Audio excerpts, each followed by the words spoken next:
A perfect summer day on Pikes Peak can turn into a long, stressful one if you just miss one detail, the entry window, the weather swing, or the drive back down.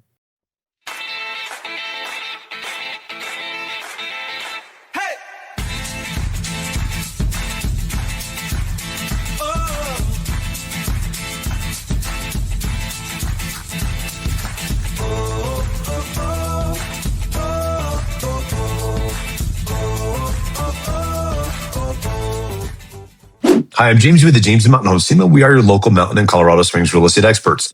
We absolutely love answering your questions about the area. So if you're buying, selling, or just curious about the Pikes Peak region, reach out. You can call or text us at 719-266-2725 or email us at info@jdmurrayt.net. Check the links below for our two free resources, the Pikes Peak Relocation Guide and the Buy Local Guide. You can also head to www.jdmountainhome.com to start your home search and hit that subscribe and notification bell so you don't miss your next update. Today, we're talking about what locals plan around when Pikes Peak gets busy in the summer. Entry timing, driving the highway, weather, shuttles, the Cog Railway, and the little practical details that make the day a lot smoother. First, the big one. Summer access is not quite the same as just rolling up whenever you want. According to the Colorado Springs Pikes Peak page, from May 22nd through September 30th, 2026, uphill gates open at 7:30 a.m. Last entry is 6 p.m. The summit closes at 7 p.m. and downhill gates close at 8 p.m. During the summer summit season, visitors who want to drive past Mile 7 on the Pikes Peak Highway need a timed entry permit. The city lists that permits at $2 per vehicle, and it is separate from the regular admission ticket. That permit gives you a planned window, which matters because the highway is popular, the summit is limited, and the weather can change fast. The highway itself is part of the experience. It is a 19-mile scenic route to the summit, and pikespeak.us notes that the round trip is 39 miles. Their driving tips also point out that the road is about 162 turns, no gas stations, and a 25-mile-per-hour speed limit. So this is not the kind of drive where you want to be rushing, distracted, or low on fuel. A good local rhythm is simple. Start early. Check road conditions before you go and leave room in the schedule for overlooks. The city recommends calling the Pikes Peak Road Condition Line because conditions are updated before opening and as they change during the day. That number is 719-385-7325, option 1. Now let's talk about the part that surprises people, the weather. A summer afternoon can feel warm in Colorado Springs or Woodland Park, but the Pikes Peak summit can be 20 to 30 degrees cooler. Pikespeak.us also warns that thunderstorms can pop up quickly along the Front Range, especially in summer. If you hear thunder, get off high ground and seek shelter. Your car is safer than standing outside on exposed terrain. That temperature swing is why locals pack layers, even when the forecast in town looks easy. Bring a jacket, water, sunglasses, sunscreen, and snacks. The summit is over 14,000 feet high, so altitude could be a real factor. Pikespeak.us notes that at the summit, the air has much less oxygen than sea level, and symptoms like headache, fatigue, shortness of breath, and disorientation can happen. If you're driving yourself, the downhill portion deserves just as much attention as the trip up. Pikespeak.us recommends using your vehicle's lowest gear on the way down so the engine helps brake the vehicle.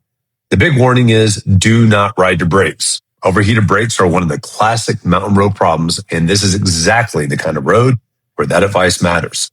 There are also good reasons to plan actual stops instead of treating the highway as a one straight climb. The city highlights several shuttle stops in mountain areas: Mile 7, Glen Cove Inn at Mile 13, Devil's Playground at Mile 16, and a summit at Mile 19.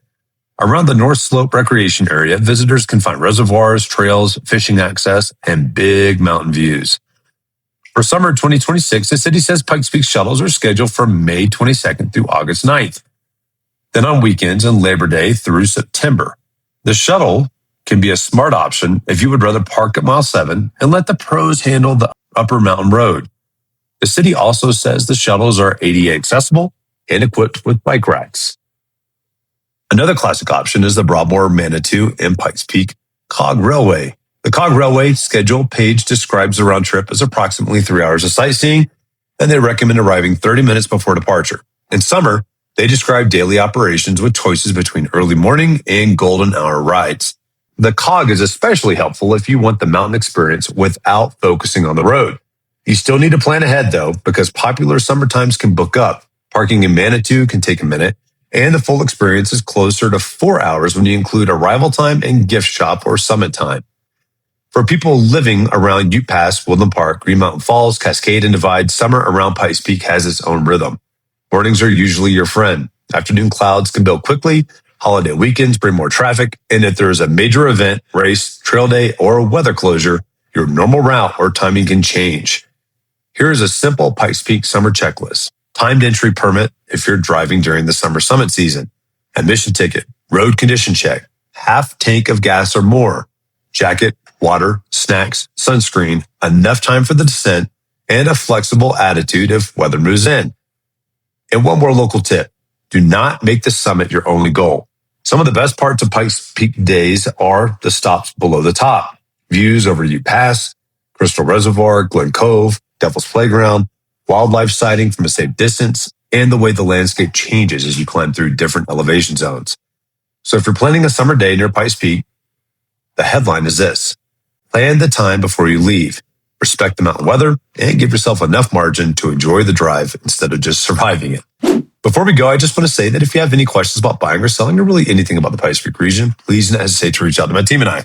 You can call us and text us at 719-266-275, or you can email us at info@jdmaryt.net. Don't forget, we also have 2 free resources for you. You can click below: the Pikes Peak Relocation Guide and the Buy Local Guide. Plus, don't forget to also check out our website at www.jdmountainhome.com, where both of these free resources are, as well as a ton of information about our area and a place you can start a search for homes here. Lastly, make sure you hit that subscription button and notification bell so you get notified every time we post a new video. I'll see you guys next time.